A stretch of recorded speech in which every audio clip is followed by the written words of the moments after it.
Le Paris Saint-Germain a réalisé un exploit impressionnant en renversant le FC Barcelone sur son propre terrain lors de la deuxième journée de la phase de Ligue de la Ligue des Champions. Alors que le PSG était privé de plusieurs de ses stars, dont Marquinhos et Dembélé, il a su faire face à une pression intense dès le début de match. Le Barça a ouvert le score grâce à Ferran Torres, qui a profité d'une erreur de Vitinha pour marquer à la 19e minute. Malgré ce coup dur, le PSG a trouvé les ressources nécessaires pour revenir au score.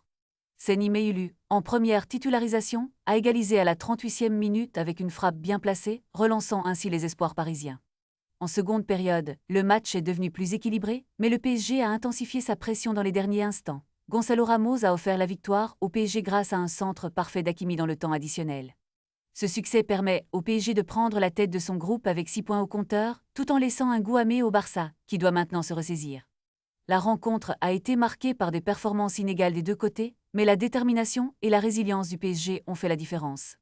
Les Parisiens ont su mettre à profit la fatigue des Barcelonais pour s'imposer et continuer leur quête de succès en Europe. Le choc entre ces deux géants du football a tenu toutes ses promesses, avec du spectacle et des rebondissements jusqu'à la dernière minute.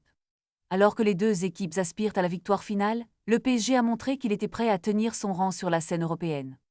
Reste à savoir comment le Barça réagira à cette défaite et quels ajustements il devra faire pour revenir plus fort dans les prochains matchs.